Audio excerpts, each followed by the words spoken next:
One of your duties as an equipment operator is to perform a pre-operational inspection before placing a piece of equipment into service at the beginning of a shift. You may have certain equipment assigned to you to inspect on a daily basis, or you may have the responsibility to help inspect every piece of equipment in the yard. You're required to inspect your truck and any of its accessories you'll use that day, such as a crash cushion or a crane, at the beginning of a shift under regulations in both departmental policy and the Federal Motor Carrier Act. This video covers techniques and practices you'll use when performing pre-operational inspections on standard and tandem trucks. It's designed to be used with the training courses offered by the Maintenance Training Academy.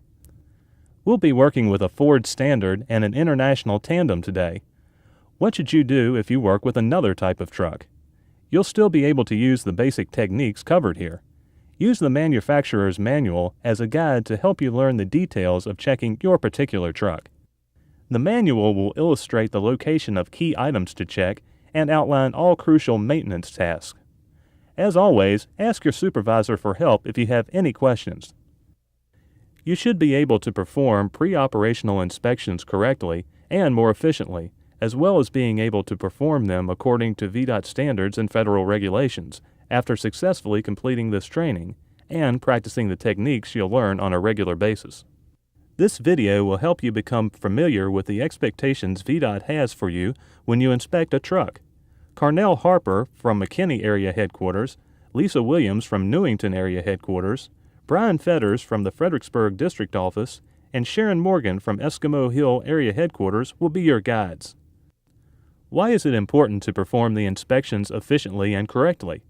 Tight budgets mean that equipment must be used longer before it's replaced. Also, a smaller workforce means you have to work smarter since you have more duties to perform. Equipment that's not well maintained is a liability to us all. You can be billed for unreported equipment damage or equipment damage determined to be avoidable under VDOT policy. You can also be held responsible for equipment damage caused by someone else or an injury caused by defective equipment if it's your duty to inspect the equipment and you don't. You will be held responsible if an accident occurs due to your negligence. What's negligence? Basically, actions or lack of actions that show an utter disregard for or neglect of another's safety. You may be held negligent if you knowingly allow a defective truck to be placed into operation, for example. Bottom line, VDOT will not cover your liability if you've been found negligent in a court of law, and there are no limits to the amount for which you can be sued. So it's in your best interest, and the interest of your coworkers, VDOT, and the public, to do the best and most thorough check possible. Don't forget that you are the most important safety feature on the truck. Use your senses and your training to help you monitor the conditions in the work area. Stop operations when you believe that you would place yourself, your coworkers, the public, or the equipment in danger if you continued working. Ask your supervisor for guidance if you're uncertain about any situation. The truck is one of the most used pieces of equipment in the asset management division. It's up to you and your coworkers to maintain the truck so it's always ready to go, safely.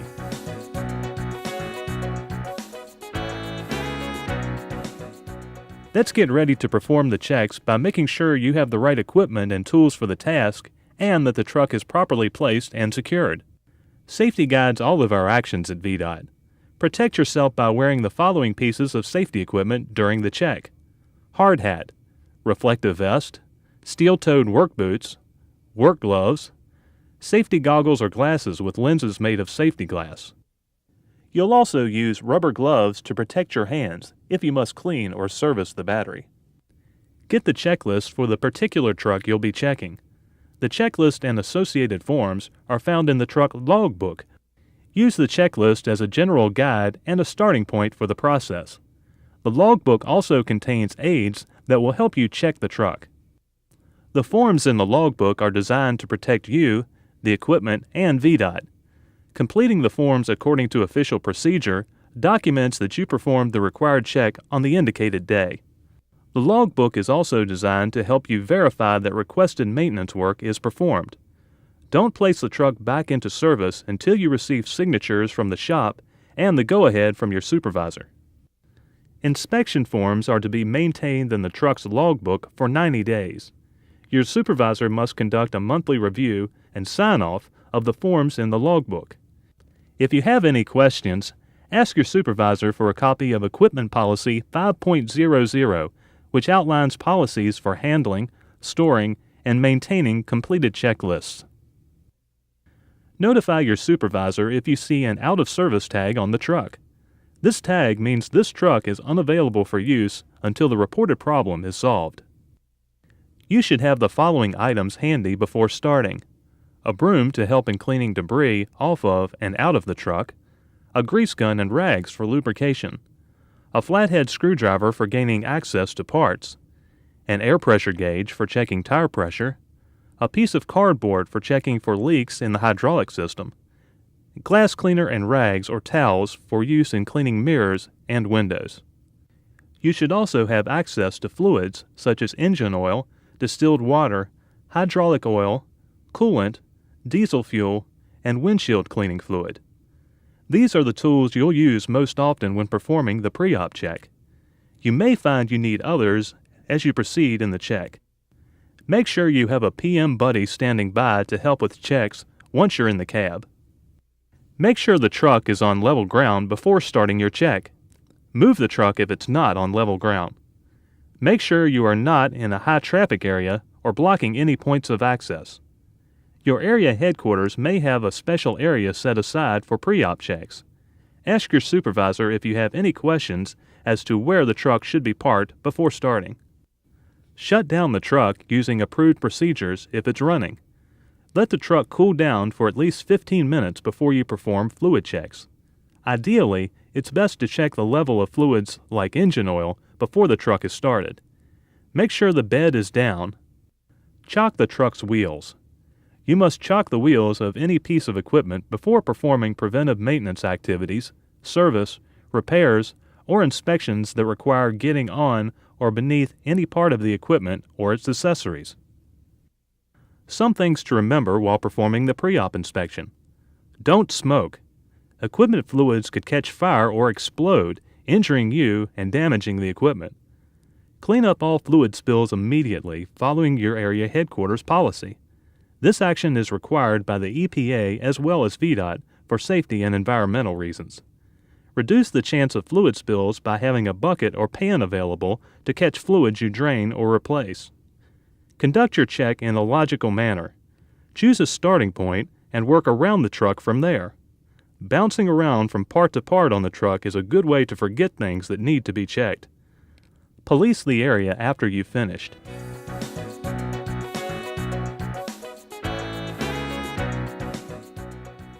The forms in the logbook are designed to protect you, the equipment, and VDOT. Completing the forms according to the new procedures documents that you performed the required check on the indicated day. The logbook is also designed to help you verify that requested maintenance work is performed. Don't place the truck back into service until you receive signatures from the shop and the go-ahead from your supervisor. The logbook is a valuable tool in the inspection and maintenance processes. The logbook must be securely stored in its assigned area when not in use. Pages and protector sheets stay in the logbook. The unprotected sheets will be filed. Here's what you'll find in a typical logbook. The first sheet is the page where supervisors and shop personnel sign off on their reviews of the book's contents. You'll see a table of contents next. The tabs will help you find the different forms. A list of required inspections and a guide to walk-around checks follows. The pre-operational checklist is next. The truck and its accessories are checked at the beginning of the shift when they'll be used. For example, let's say that a truck with a crane will be used in transport operations today. The crane will not be used. You'll check the truck. You are not required to check the crane. Note that each item on the list has been assigned a task number. You'll use the task number when reporting problems. Information in the inspection report documents that the check has been done. Record the date. Check either the yes or no box under the Deficiencies Found heading, and sign your name after the check is completed. You'll use Form B, the Pre-Operations Deficiency Report, to document repairs that you make. List the task number from the pre-operational list that describes the part that you checked and fixed, describe the deficiency and how it was repaired, sign your name under the Corrected By heading, and record the date. You'll also use this form to document when you add hydraulic fluid or power steering fluid, since low levels of these fluids typically indicate the presence of a leak that will need to be repaired. You'll use Form C, the Pre-Operations Out-of-Service Report, to document repairs the shop makes. You'll fill out a new form each time the truck is placed out of service. List the task number from the pre-operational list that describes the part that you checked and describe the deficiency. Sign and date the Removed from Service By section and give the logbook to your supervisor. Your supervisor and the shop will also need to complete parts of this report. For example, the truck will be placed in service Monday, Tuesday, and Thursday. You check the truck on Monday and find no deficiencies.